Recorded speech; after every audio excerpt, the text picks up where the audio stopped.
যেহেতু পি এর সাথে পি এর মিল আছে, তার মানে এই উদ্দীপক এর প্রথম অংশ থেকে তোমার এই পি এর মান বের করতে হবে।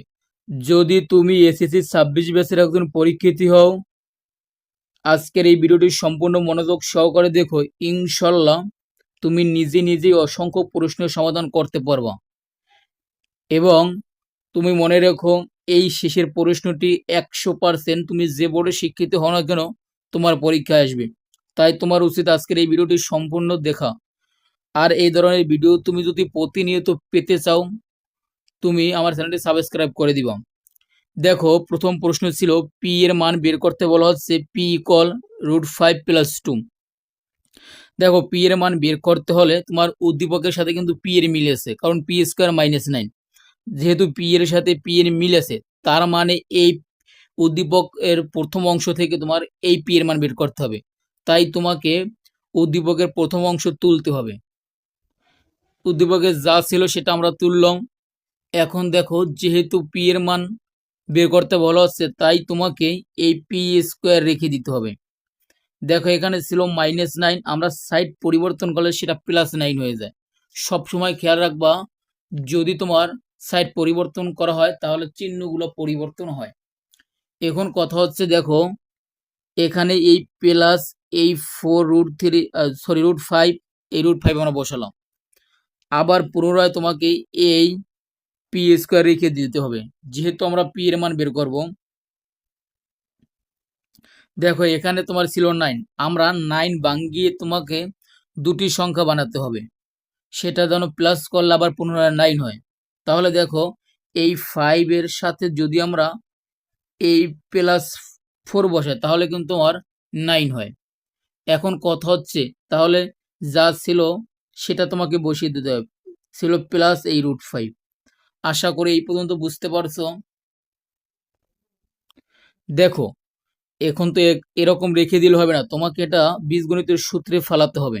তাহলে আমরা p² রেখে দিলাম।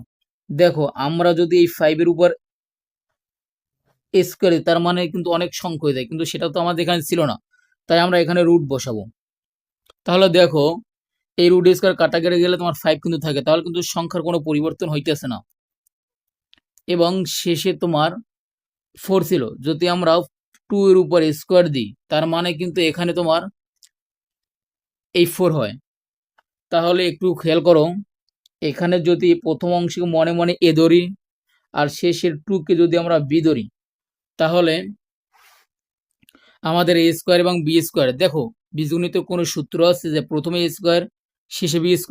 হ্যাঁ আছে। দেখো দেখো এখানে এই a² plus twice A B plus b², এই সূত্রটা তো আমরা সবাই জানি।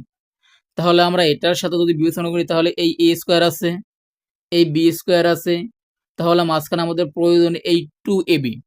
তাহলে দেখো, আমরা বসালাম সূত্রে 2, এ বলতে এই √5, আবার বি বলতে তোমার এই 2। দেখো, তাহলে কিন্তু এই 2 এর সাথে 2 গুণ করলে তোমার 4 হয়। তাহলে দেখো, এই a² plus 2ab plus b² এর সূত্র ছিল কিন্তু a plus B whole square. তাহলে এই অংশের পরিবর্তে প্রথম অংশ ছিল a plus B whole square. তাহলে আমাদের এখানে যদি আমরা এ বিবেচনা করি তাহলে a √5, বি বিবেচনা করলে কিন্তু 2 হয়, তার মানে উপরে স্কোয়ার ছিল, স্কোয়ার বসালাম। এখন যদি √² উভয় অংশ থেকে বাদ দেই, তাহলে থাকে তোমার এখানে পি থেকে, আর এখানে থাকে এই √5 প্লাস 2। তার মানে আমাদের প্রশ্নে যা ছিল, দেখো সেটা কিন্তু প্রমাণিত হয়ে গেছে। এই পি ইকুয়াল ছিল √5 প্লাস 2, তার মানে আমাদের এখানেও কিন্তু সমাধান একই বের হয়েছে। আশা করি তুমি এই পর্যন্ত খুব ভালোভাবে বুঝতে পারছো। যদি বুঝতে পারো, আমি কিন্তু তোমার কাছ থেকে একটি সাবস্ক্রাইব আশা করতে পারি। p⁴ মাইনাস 1/p⁴ এর মান নির্ণয় করতে বলা হচ্ছে। তোমাকে প্রথমে খেয়াল করতে হবে যে আমাদের প্রশ্ন ছিল তোমার যে প্রমাণ করতে হবে এই p⁴, একটু খেয়াল করো, p⁴ মাইনাস 1/p⁴। তাহলে এটা প্রথমে তোমাকে ভাঙালে কি পাওয়া যায়? দেখো পি স্কোয়ার উপরে যদি আমরা স্কোয়ার দিই তার মানে কিন্তু 4 হয়। এই মাইনাস 1/p স্কোয়ার উপর যদি আবার স্কোয়ার দিই তার মানে কিন্তু এখানেও 1/p4 হয়। তার মানে আমাদের দরকার হবে এই পি স্কোয়ার আর দরকার হবে 1/p স্কোয়ার। তাহলে আমরা তো আমাদের উদ্দীপকে দেওয়া ছিল, কিন্তু দেখো যেহেতু পি স্কোয়ার বের করতে বলা হচ্ছে 1/p স্কোয়ার বের করতে বলা হচ্ছে, আমরা কিন্তু উদ্দীপকে কিন্তু এই পি স্কোয়ারের মান আমরা পাইছি, প্রথম প্রশ্ন থেকে পেয়েছিলাম। তাহলে এই অংশ প্রথমে আবার তুলতে হবে, অথবা আমরা প্রথম প্রশ্নে পেয়েছিলাম দেখো দ্বিতীয় লাইনে এই p square equal 9 plus root plus 4√5। তার মানে এই পি স্কোয়ার পেয়েছি, আমাদের অঙ্কটি করতে পি স্কোয়ার মান তো প্রয়োজনই হবে এবং 1/p স্কোয়ার মান প্রয়োজন হবে। তার মানে যেহেতু আমরা পি স্কোয়ার মান পেয়েছি, এখান থেকে আমাদের 1/p স্কোয়ার মান বের করলে কিন্তু হয়। তাই আমরা এই দ্বিতীয় লাইনে যে অংশ পেয়েছি সেই অংশ আমাদের তুলতে হবে। তাই আমরা লিখলাম ক হতে পাই। এখন দেখো এখানে তোমার পি স্কোয়ার মান আছে, আমাদের বের করতে হবে 1/p স্কোয়ার। তাহলে এখানে দেখো যেহেতু আমরা 1/p স্কোয়ারের মান বের করব, তাই আমরা এখানে লিখবো 1/p স্কোয়ার।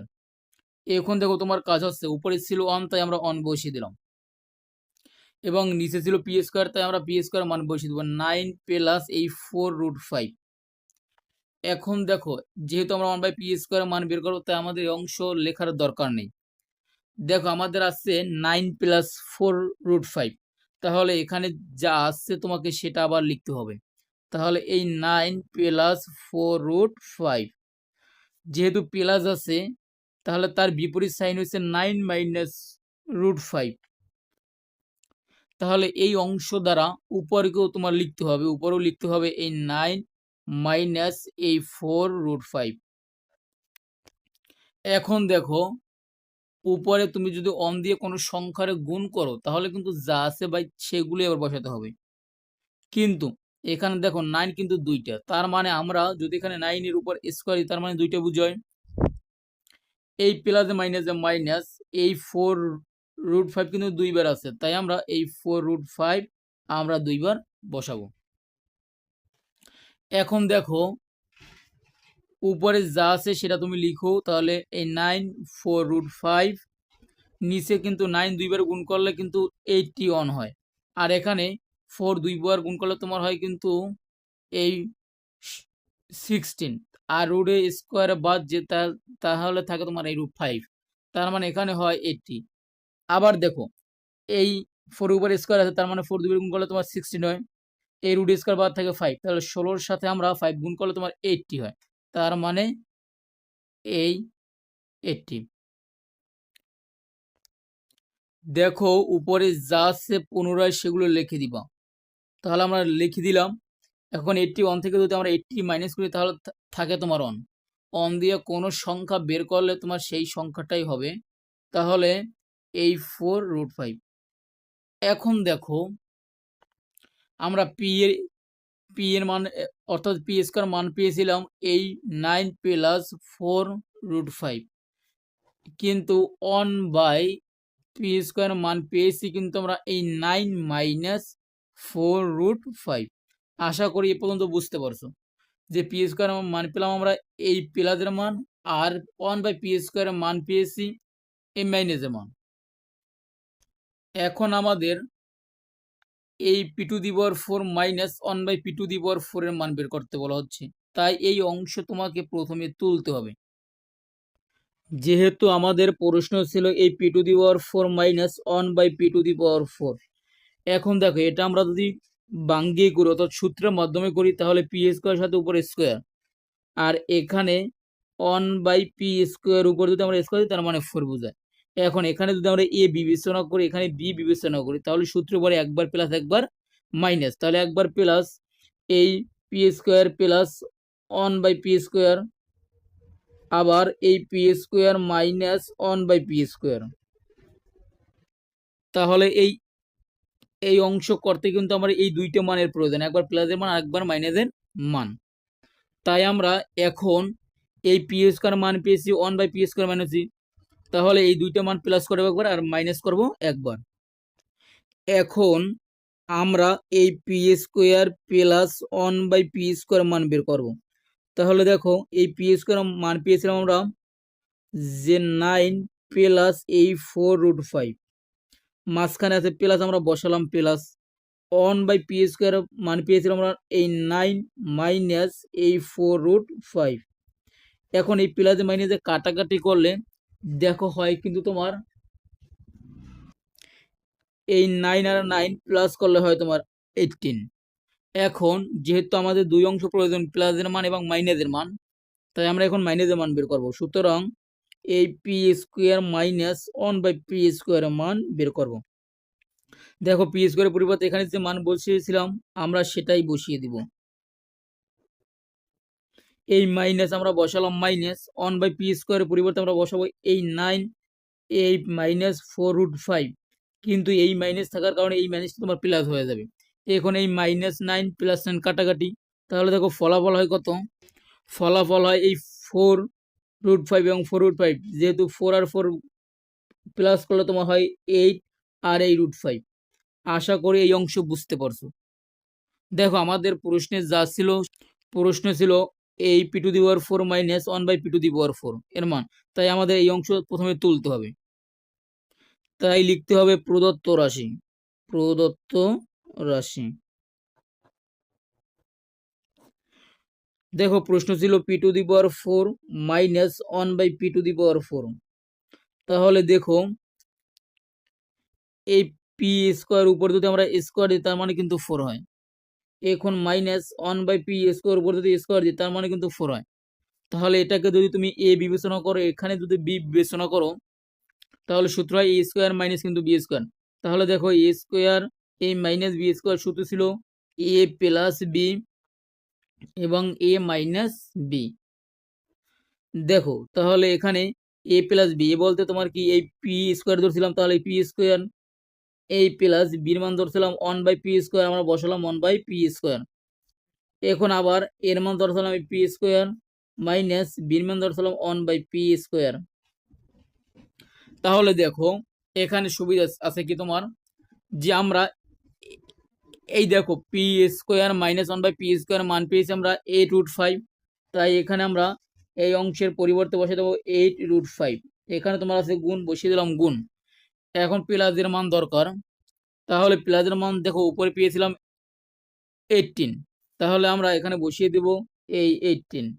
এখন যদি এই 18 এর সাথে আমরা এই 8 তোমার গুণ করি তাহলে হয় 144, আর বাকি থেকে তোমার √5, এই বসিয়ে দিলাম √5। দেখো এই 18 এর সাথে 8 তোমার গুণ করলে তোমার হয় 144, আর এই বাকি থেকে √5 আমরা বসিয়ে দিলাম √5। আশা করি তুমি বুঝতে পারছো। যদি তোমার কাছে ভিডিওটি ভালো মনে হয় অবশ্যই চ্যানেলটি সাবস্ক্রাইব করে দিবা, কারণ এ ধরনের ভিডিও প্রতিনিয়ত আমার এই চ্যানেল আপলোড করা হয়।